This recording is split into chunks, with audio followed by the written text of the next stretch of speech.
Bonjour, bonjour, je vous retrouve aujourd'hui pour vous parler d'un sujet que j'aurais jamais cru aborder sur ma chaîne. Alors on croit que je vais parler d'un sujet hyper touchy dans la société, mais pas du tout. Je vais parler d'un sujet que j'aurais cru complètement inintéressant pour vous, mais il se trouve qu'au fur et à mesure de la vie de mon blog, on me pose beaucoup de questions sur tout ça, sur mes cheveux, sur ma routine capillaire, les produits que j'utilise, les couleurs que je peux faire, les accessoires que je peux utiliser. Je vais répondre à toutes ces questions dans cette vidéo aujourd'hui et je vais faire donc la vidéo que toutes les youtubeuses beauté et blogueuses beauté font, la vidéo sur la routine capillaire. Alors, blogueuse beauté, j'ai fait un article sur les 6 clichés qu'on attribue à la blogueuse beauté. J'ai introduit le sujet en disant que moi, je ne me considère pas être blogueuse beauté.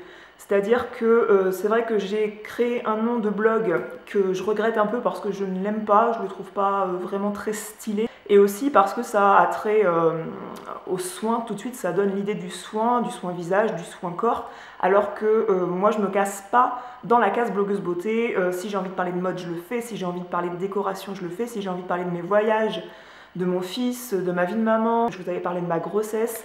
Bref, je parle de tous les sujets qui principalement, c'est vrai, ont attrait à la féminité puisque je suis une femme, mais voilà, je ne me range pas dans une case en particulier et je refuse dans ma vie de rentrer dans des cases de toute façon. On m'a déjà demandé de faire une vidéo sur ma routine capillaire, donc je vais enfin exécuter vos souhaits et surtout, on me pose souvent des questions, comment je me suis fait couper les cheveux, quelle coupe j'ai choisi, quelle couleur j'ai choisi, c'est une question qui me fait beaucoup sourire, je vais répondre à ça, et quels soins pour les cheveux j'utilise. J'ai toujours été surprise de ça parce que c'est vrai que quand on me regarde, qu'on me trouve jolie ou pas jolie, eh bien j'ai pas l'impression qu'on peut se retourner forcément sur mes cheveux parce que voilà, j'ai des cheveux qui sont raides comme des baguettes, moi je frise à plat, j'ai aucun mouvement dans les cheveux, tout simplement j'ai rien à vous dire cette vidéo, je pense que ça sera une vidéo courte. Alors pour répondre à la coloration, c'est ma couleur naturelle, c'est-à-dire que la dernière coloration que j'ai fait, ça doit dater d'il y a 9 voire 10 ans. Je faisais ce que je déteste aujourd'hui, des mèches. Alors j'ai eu les cheveux très courts, je sais pas si j'aurai l'occasion de retrouver une photo, mais si je trouve, je glisserai une petite photo ici, une photo que je trouve pas compromettante. On me trouvait apparemment très jolie, les cheveux courts, mais moi je suis quelqu'un qui aime avoir des cheveux et même si l'âge passe, je pense pas que je retournerai à ce genre de coupe là. J'ai eu les cheveux au carré et j'ai eu, vous l'avez vu, les cheveux beaucoup plus longs que ça aujourd'hui. Cette couleur est ma couleur naturelle et c'est la question qui est la plus revenue. Quelle est la couleur que tu choisis quand tu vas chez le coiffeur? Quelle couleur est ta couleur de cheveux? Bah, c'est un châtain foncé, mais c'est ma couleur naturelle. Donc je ne saurais pas vous dire à quel code de couleur ça correspond dans telle ou telle marque de coloration. Quelle coupe je demande? En fait, quand je vais chez le coiffeur, je précise ma nature de cheveux et je ne suis pas fidèle à un coiffeur, sauf depuis peu de temps où je suis tombée chez un coiffeur qui a été un partenaire dans le cadre de mon travail. J'ai adoré l'ambiance de ce salon de coiffure, j'ai adoré les gens et l'état d'esprit et du coup je suis retournée me faire couper les cheveux là-bas et je pense que je risque de me cantonner à ce coiffeur-là. Qu'est-ce que je demande? Je demande souvent de couper les pointes, donc de couper 2 cm, voire quand j'atteins un petit peu la taille du carré plus court, je demande un carré. Je demande un carré assez structuré dans le sens... Enfin déstructuré dans le sens où c'est dégradé un petit peu devant et c'est dégradé un petit peu sur la hauteur, c'est un tout petit peu effilé aux pointes parce que j'aime pas qu'on s'est coupé très raide.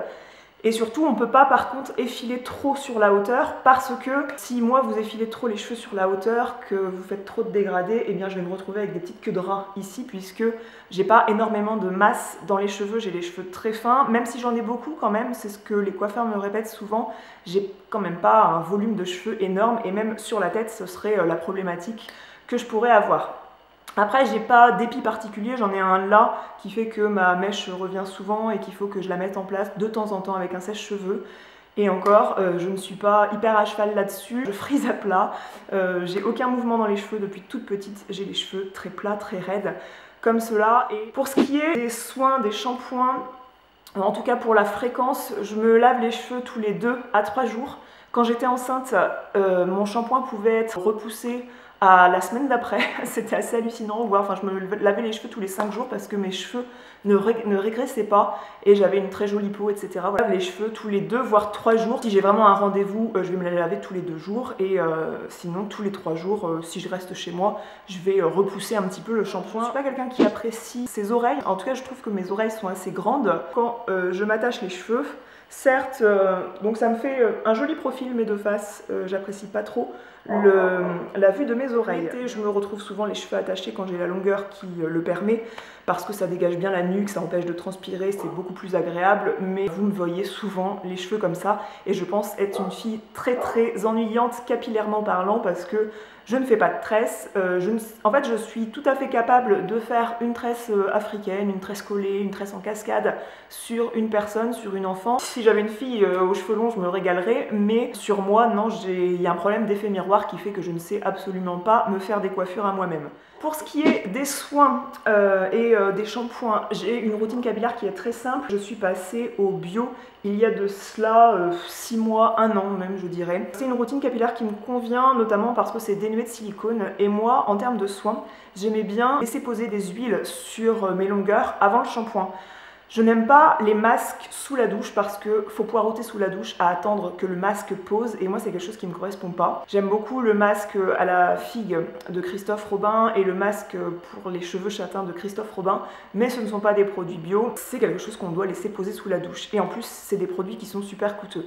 Donc je me suis un peu éloignée de ces produits-là et les huiles végétales qui me correspondent le mieux, parce que vous laissez poser ça sur vos cheveux 1 heure avant le shampoing. Si vous êtes chez vous, autant faire ça par exemple le dimanche. Vous préparez les huiles, vous en mettez une bonne quantité sur vos longueurs et vous attendez que ça imprègne bien vos cheveux pour ensuite faire vos shampoings. Et le cheveu peut profiter amplement de tous les bienfaits des huiles. Voire si vous n'avez pas trop de pitié pour votre oreiller, ou si vous acceptez de dormir avec une serviette sur les cheveux, pourquoi pas le faire la veille du shampoing, ça marche aussi, j'en connais qui le font. Moi j'ai pitié pour mon oreiller du coup, et pour mon chéri, je veux pas dormir avec un turban sur la tête, donc je me couche pas avec des huiles sur la tête, mais moi j'ai la possibilité, étant donné que je travaille de chez moi, de laisser poser 1 heure, voire 2, voire 3 des huiles végétales sur mes longueurs avant mon shampoing le matin. Les 2 huiles que j'utilise, c'est l'huile de coco que je trouve super pour nourrir les longueurs, bien que moi j'ai un cheveu fin qui n'est pas trop sec. Donc c'est pas quelque chose dont j'ai besoin toutes les semaines, voire tous les 3 jours. Moi je fais ça tous les 15 jours. Et en particulier, je fais l'huile vierge bio d'avocat. C'est une huile qui est très nourrissante, et même pour le corps. Il y a plein d'endroits où vous pouvez l'utiliser, c'est très bien. Ça favorise que mes cheveux soient bien hydratés, bien lumineux. 2 shampoings que j'adore en ce moment, les 2 marques que j'aime en termes de shampoing bio, c'est la marque Desert Essence. Donc moi j'achète ces shampoings sur le site EF Bio Cosmetics. L'huile d'avocat également, tandis que l'huile de coco bio, je l'ai pris au rayon culinaire de mon magasin bio. Le shampoing, c'est celui à la framboise qui est un rehausseur de brillance, et je trouve effectivement que ce shampoing, en plus de sentir très bon la framboise, eh bien, il fait bien briller ma couleur châtain. Donc je l'aime beaucoup pour ça, je trouve qu'il mousse très bien. C'est vrai que je suis passée par plein de shampoings bio avant de rester un petit peu sur ceux-là, et le problème c'est que souvent je trouve qu'ils ne moussent pas ou qu'ils ne lavent pas bien, et les 2 shampoings dont je vais vous parler, je trouve qu'ils lavent très bien la racine des cheveux et la longueur. J'adore celui-ci, et j'aime aussi beaucoup celui au citron de la même marque pour les racines grasses. C'est un shampoing que j'ai souvent, là j'en ai plus, mais je serai amenée à en recommander. En termes de shampoing pour les racines grasses, j'ai celui-ci qui est un shampoing fortifiant au quinquina ou à la sauge et au citron. Donc c'est censé être un shampoing fortifiant aux actifs bio, mais aussi le fait qu'il y ait du citron, tout ça, ça a toujours un petit peu un aspect purifiant. Il est plus nettoyant, on va dire, ce shampoing-là. Alors j'alterne avec les deux. Une fois j'utilise celui-ci, une fois j'utilise celui-là. Donc chaque semaine, l'un sert et l'autre aussi. Concernant les accessoires, alors moi je sais que les élastiques à cheveux, étant donné que j'ai les cheveux très fin, ça casse mes cheveux, alors j'utilise les Invisibobble. Là j'en ai pas un sur moi, mais j'en ai dans ma salle de bain, j'en ai pas pris, mais vous savez tout ce que c'est, j'en avais déjà parlé dans mes favoris. C'est des élastiques un petit peu en plastique entourbillonné qui cassent pas du tout les cheveux, qui tiennent bien les cheveux surtout. Si vous avez les cheveux fins aussi, vous savez, comme une queue de cheval, c'est difficile à tenir, et avec ça, ça tient super bien. Côté produits coiffants, donc pas produits coiffants type lac, alors moi je n'utilise pas de lac puisque, donc j'ai de la lac, d'ailleurs la pompe de lac là, c'est la Elnet toute basique, hein, elle n'est pas bio du tout, et elle date pas de ma grand-mère, mais vu que je me coiffe jamais, il est possible que je me fasse des boucles pour Nouvel An, pour une soirée, mais c'est vraiment exceptionnel, donc je l'utilise quasiment jamais. J'utilise un sèche-cheveux, comme je vous ai dit, à peu près la moitié de l'année, donc pas toute l'année, et j'utilise la partie volumatrice l'embout qui est censé être volumateur et je me mets la tête en bas et je fais des mouvements comme ça pour venir sécher mes cheveux.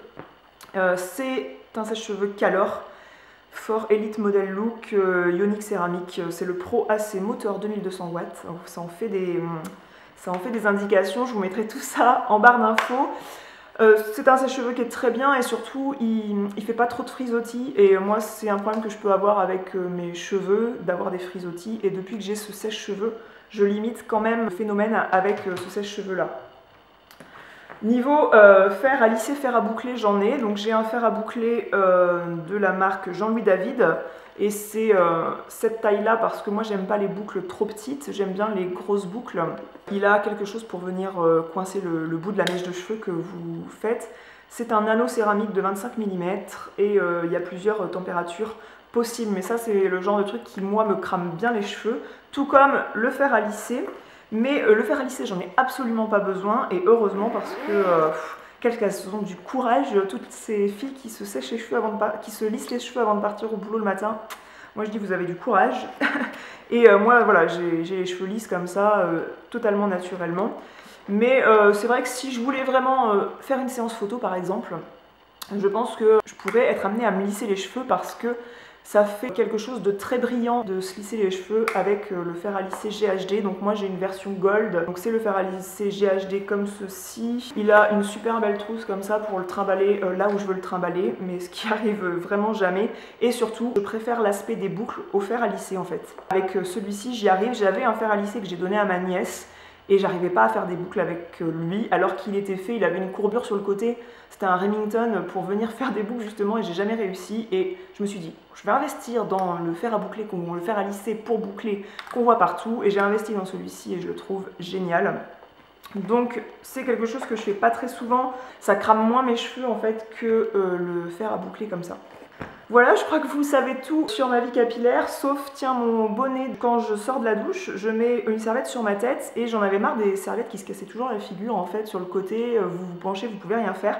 Donc j'ai commandé sur Amazon ce genre de bonnet et malheureusement, ça n'existait plus en noir ou blanc ou gris perle, par exemple, une couleur très neutre.